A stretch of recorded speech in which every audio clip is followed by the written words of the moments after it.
guys, I'm Melody here, and it is time to announce the 2 winners for the 2 extra codes for the Shiny Silvally that I have. And I'm not sure if they work in Ultra Sun and Ultra Moon, but I know for sure that they work in the original Sun and Moon, so you can just transfer it up through Pokebank if you want to. Again, I have no idea if it works on Ultra Sun and Ultra Moon, because I'm not going to test it, because I only have 2 codes, so yeah. So second place is Travis Merchant. Let me say this, with only 3 entries, I had trouble picking. I also had someone else look at it because honestly this was their idea in the first place. And I didn't want the codes to go to waste. So what did Travis say for Morgan's Pokemon team? He suggested that Morgan should be a Togekiss because of his carefree nature, which, you know, I agree with. Togekiss is pretty happy. You know, Jubilee Pokemon, really, really happy and floaty. I can imagine that now. Though this is a team for Morgan, so I kind of think that it would be Morgana instead, just so that it's a reference to his other half, because obviously I believe that Morgan is a twin, and we all know how that story goes. Second, Grima, a Hydreigon, or Hydreigon?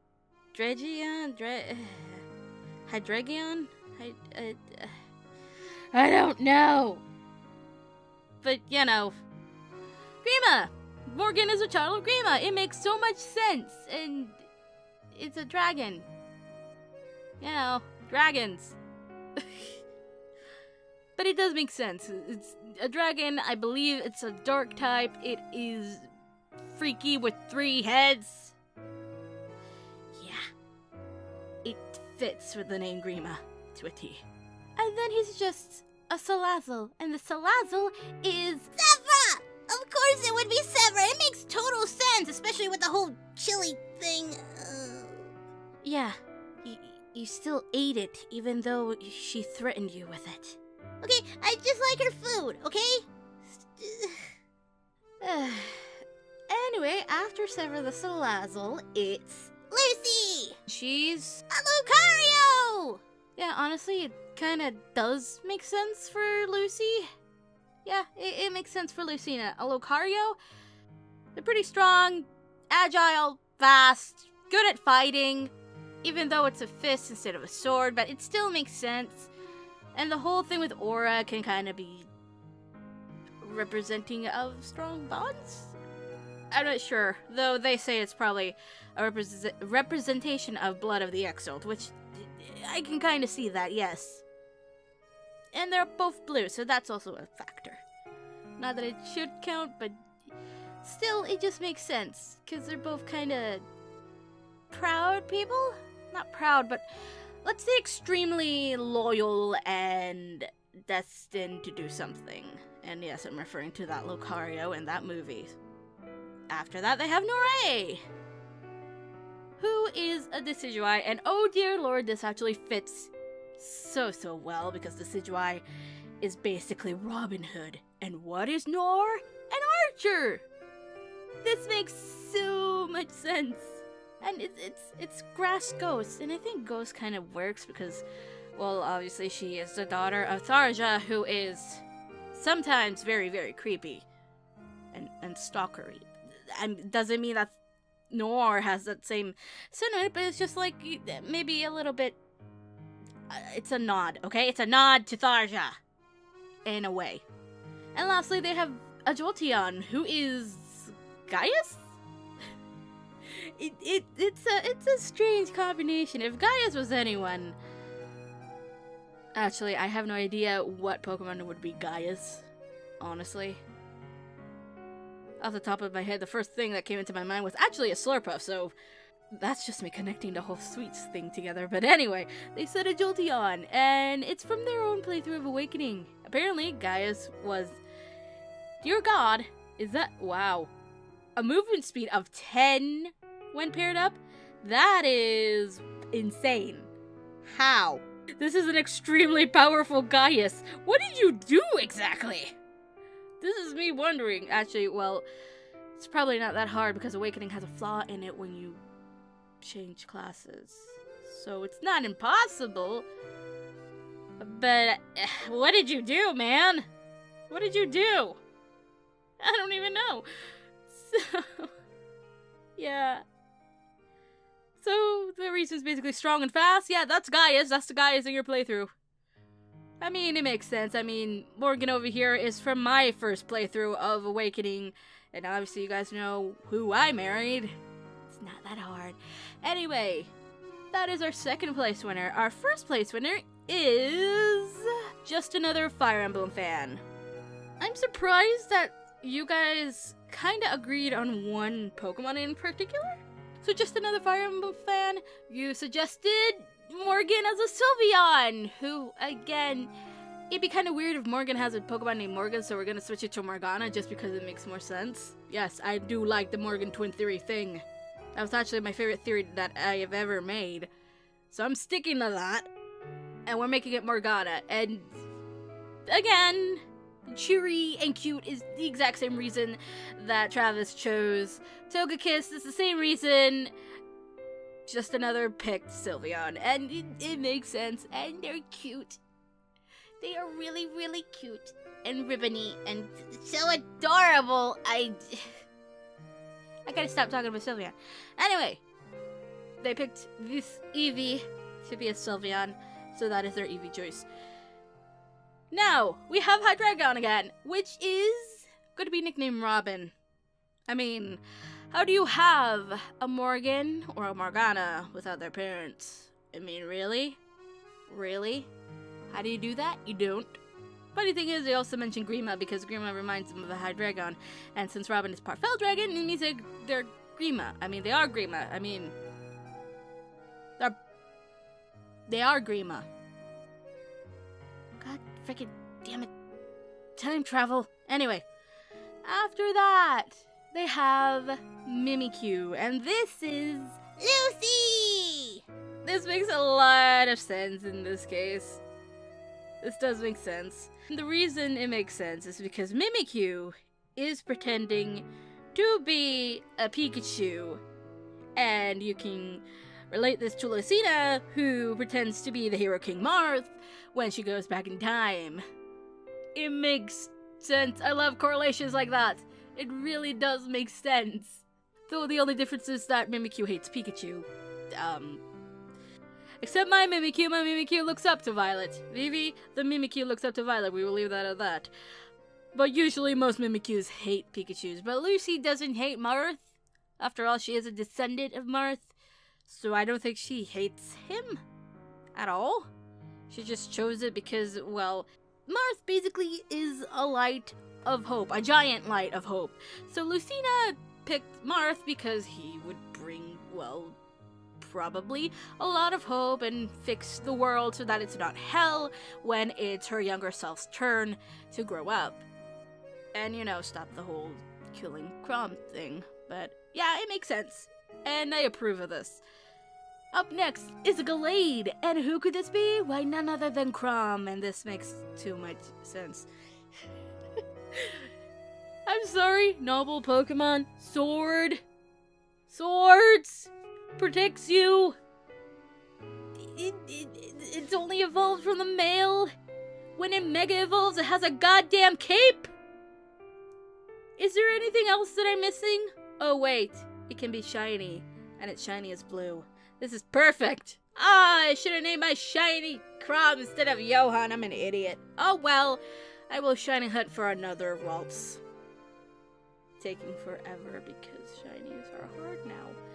Because I didn't keep the Dex Nav from Oras, which was actually making shiny hunting a lot more easier. God damn it, Game Freak, can you bring back the Dex Nav? I really like that thing for shiny hunting. SOS battles suck! Next one is an Oshawott / Samurott. And whose name is this? Why, it's none other than Inigo. And this makes too much sense. Considering I think that Morgan would make very good friends with Inigo after that whole hot spring situation in the DLC. You know?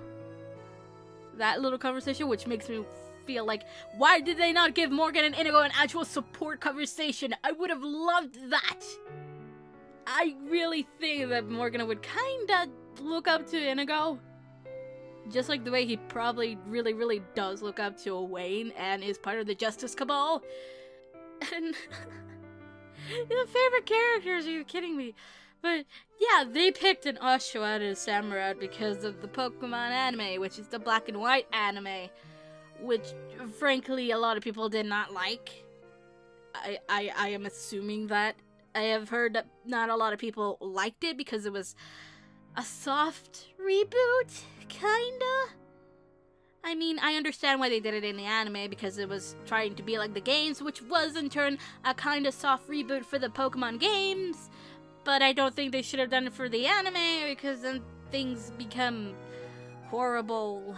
And, you know, Ash being an idiot again. That's not a good sign that you're doing a good job. That is a sign that you're trying too hard to be the classic anime than trying to be what you should be, like you did in X and Y. But anyway, yeah, that Oshawott apparently flirted with all of the female Pokemon. What does Inigo do most of the time? Flirt with girls. This makes too much sense. Although it is just that particular Oshawott. I need this to happen right now. This is becoming a thing and shall forever be a thing. And lastly, it is... well, I made a mistake. They did not agree on just one Pokemon. They agreed on 2 Pokemon. Just that this one, it's a switch between the cousins. They picked a Lucario.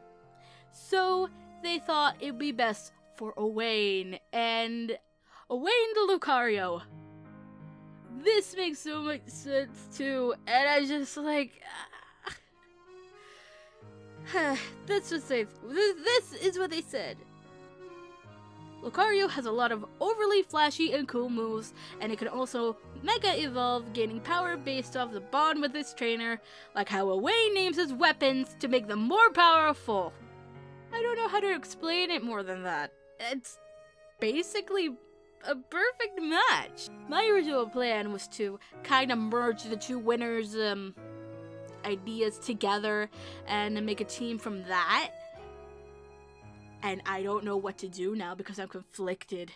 So those are the winning teams for Morgan that I was gonna use for my Ultra Sun playthrough. However, I had to extend this contest for a long time. So I did complete the game as Morgan, and his team looks like this. I have a glaring weakness to fighting. I know. It was a fighting and psychic. They're both. I can't remember.